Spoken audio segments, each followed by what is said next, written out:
me encontré que por un lado vivía esa plenitud, esa felicidad, con estados de conciencia pues maravillosos, pero al mismo tiempo en mi mundo concreto yo persistía con todos mis problemas. O sea, en el fondo yo podía aislarme de todo y entonces vivo, una paz, un bienestar, etcétera, muy grandes, pero exteriormente, entonces a la que yo empezaba a actuar, a hablar con la gente, a hacer las cosas, entonces todo yo funcionaba con los problemas de siempre. Y mis problemas eran esencialmente un gran miedo y un tremendo sentimiento de inferioridad. El resultado de esto es que yo procuraba pues hacer lo menos posible. Procuraba vivir refugiado en esta zona de bienestar. Pero, por otro lado, la vida tenía sus exigencias, yo tenía que actuar. Y actuaba pues todo lo mal que podía, que sabía.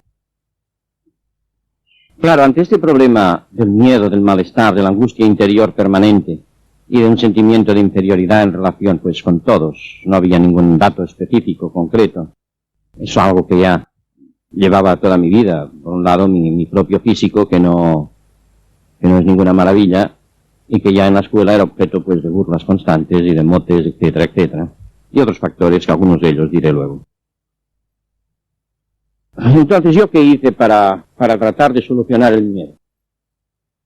Pues se me ocurrió, no sé cómo, pues hacer gimnasia.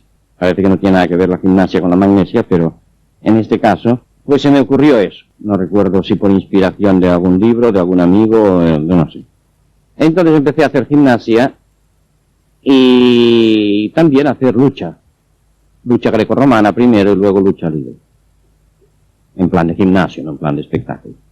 Bueno, el hecho es que, como ya decía, físicamente no soy un Tarzán por ahora, el hecho es que de cada sesión de lucha salía molido.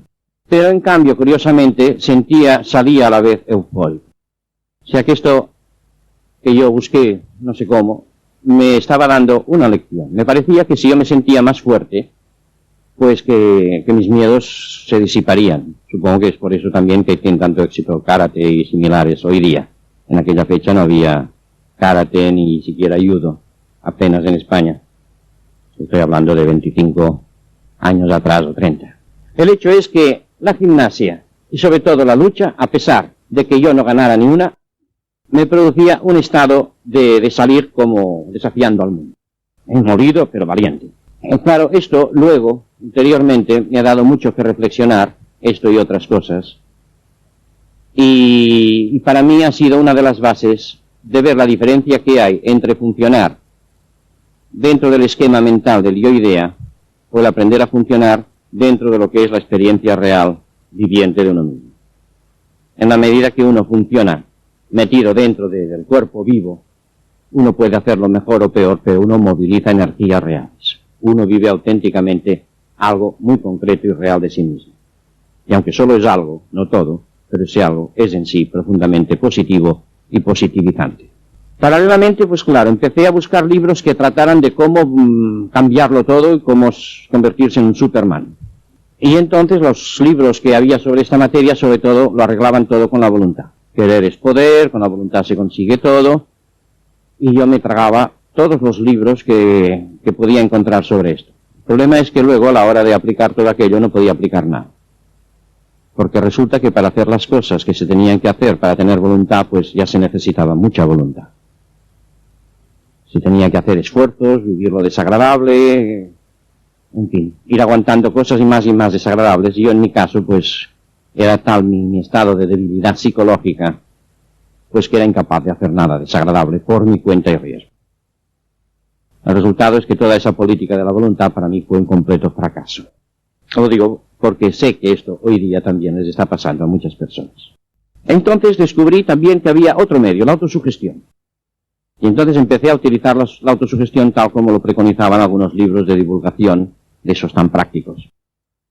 Y entonces empecé a decir, yo soy muy fuerte, soy un tío imponente, etcétera, etcétera, toda la letanía de cosas vigorizantes que había. Y nada, mientras practicaba eso era yo felicísimo, pero al que salía a la calle y tenía que enfrentarme con alguien, pues se venía todo abajo. Esto ahora, pues claro, da risa a mí también, pero entonces no me daba ninguno. O sea que me pasé durante un tiempo haciendo pruebas de cosas.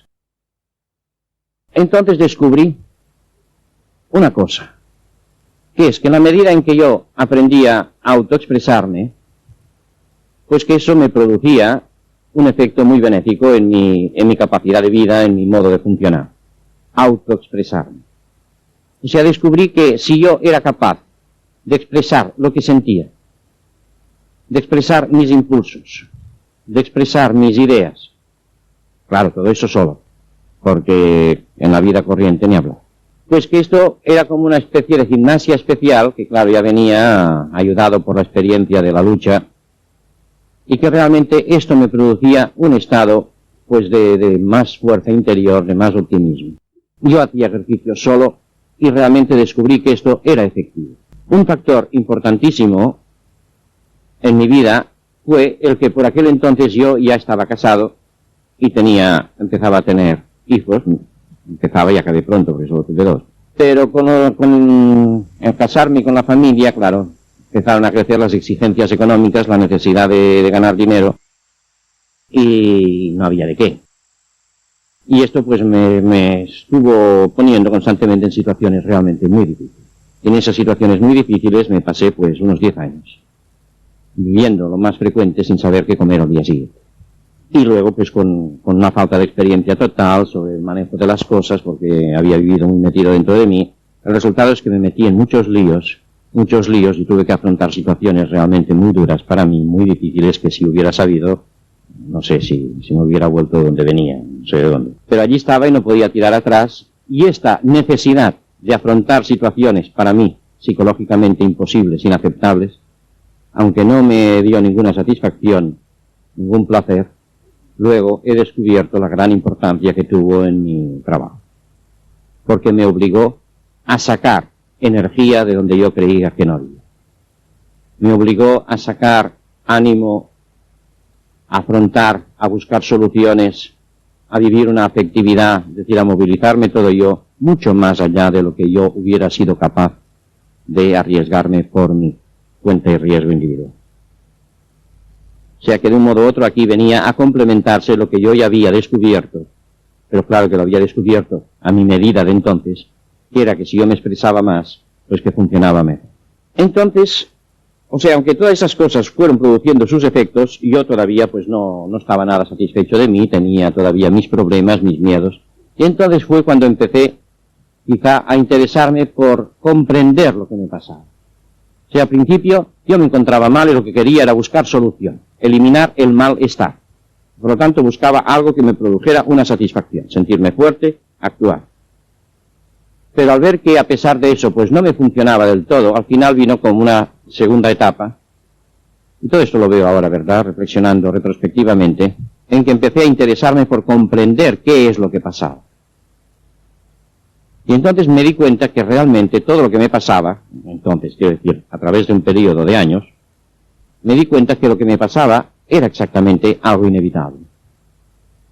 Porque yo estaba funcionando exactamente con un modelo de mí mismo, en el que no podía pasar otra cosa que todo eso. O sea, empecé a descubrir ese famoso yo-idea del que hablábamos. Descubrí que toda mi vida yo había estado repitiendo unos mismos esquemas. Desde mi infancia yo tenía el gran problema, pues de haber tenido una madre muy buena, etcétera, etcétera, pero muy exigente, muy autoritaria, con un amor dominante y posesivo. Era un padre que, a mi vista, de infancia, aparecía como débil, y como víctima también de esa personalidad arrolladora, avasallante de la madre. El resultado es que yo vivía con un miedo permanente dentro, por esa relación, diríamos, de miedo hacia la madre, miedo hacia sus broncas, hacia sus exigencias, etcétera, etcétera. Entonces, claro, había un amor, había un miedo, una ambivalencia, y me di cuenta que yo estaba funcionando con el esquema de que yo realmente no valía. Porque eso es lo que mi madre me había estado diciendo. Eres un inútil, no sirves para nada, fíjate cómo me haces vivir, qué disgustos me das, etc. Y eso yo no me había dado cuenta, pero resulta que había quedado bien. Entonces dentro de mí estaba funcionando con ese esquema. Yo realmente no valgo. Y como no valgo, pues no merezco, no puedo. Ni que los demás me acepten y me quieran, no puedo ser como los demás, ni desde luego puedo triunfar en nada. O sea que estaba funcionando inevitablemente con ese esquema. ese esquema de mí, que a su vez tenía su correlativo con mi visión del mundo. Los demás son normales, los demás son fuertes, los demás son gente que vale, los demás sí pueden triunfar, sí merecen que se les quiera, yo no. Entonces, mientras yo estaba funcionando con ese esquema, pues toda mi vida no fue nada más que una repetición constante de este disco, sin darme yo la menor cuenta de ello. Esto es lo importante. Y por eso luego, en mi enseñanza, estoy recalcando tanto la importancia de descubrir el modelo con el que uno está funcionando sin darse cuenta. Porque se puede decir del yo idea lo que se solía decir del diablo, que la primera estrategia que hacía era hacer creer que no existía. Entonces podía actuar desde la ignorancia o la negación. Pues con el yo idea ocurre algo muy parecido. La primera estrategia suya es hacernos ver pues que no existe, o que si existe pues que no pasa nada. Y no, hasta que uno no tropieza realmente y creemos que somos nosotros quienes muy objetivamente, muy libremente, estamos viendo, juzgando, decidiendo. No. Son unos mecanismos que se formaron en nosotros en una época determinada y que ahora están desde la trastienda compulsándonos, obligándonos, a pesar nuestro, sin que nos demos muchas veces ni siquiera la menor cuenta de ello, a adoptar unas respuestas, unas reacciones, unas actitudes, una y otra vez como un disco que va dando vueltas sobre sí mismo. Esta frustración afectiva, la primera, la mental, nos conduce a la adopción de ese modelo que quedará luego toda la vida, en el nivel mental. Ahora, la reacción o respuesta ante esta angustia a nivel afectivo, esta soledad, ese abandono, produce entonces la necesidad en general de asegurarse como sea el afecto. Y de ahí viene la absoluta necesidad de tener amor, es decir, de tener personas que me quieran, que me acepten, que me valoren. Tener afecto, tener amigos, tener. De ahí viene la noción de tener. Porque al principio es tener afecto, pero luego ese tener se va generalizando y es tener todo aquello que me dé satisfacción. Tener prestigio para despertar admiración. Tener dinero para asegurarme unas comodidades, unos bienestares, unos placeres. Tener lo que sea, cada cual adoptará unas cosas básicas, pero la noción misma de tener, la absoluta importancia que luego para nosotros tiene el tener, viene de esa necesidad de estar recibiendo gratificación del exterior. ¿Por qué? Porque yo no vivo la plenitud natural inherente del fondo, que es el ser. En la medida que no vivo lo que soy, trato de llegar a esa plenitud en mi personalidad concreta a base de tener. Y repetir eso que tengo, o aumentar eso que tengo, o asegurar más y más eso que tengo. Tener más dinero, tener más prestigio, tener más amistades, tener más méritos, más virtudes, más perfección, más algo que de un modo u otro me haga sentir satisfecho, gratificado. Y en el nivel energético, esa angustia fundamental nos conduce a la compulsión a hacer. La angustia era de impotencia, porque yo no podía resolver el conseguir, el cambiar la situación y que me dieran afecto cuando estaba recibiendo rechazo. Ante esta angustia fundamental de impotencia ante la situación, entonces se forma en mí el propósito reactivo de hacer. Hacer para sentirme yo fuerte. Entonces, en la medida que yo hago, lo que sea, hago yo, este hacer me hace sentir fuerte. Puede ser gritar, puede ser pelearme, puede ser lo que sea. De un modo u otro es sentirme a mí mismo como fuerte. Es un modo de afirmarme, como energía.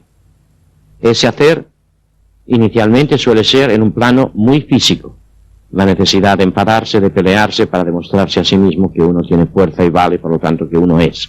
Pero luego se va trasladando a otros niveles. Y entonces es la necesidad compulsiva a juzgar.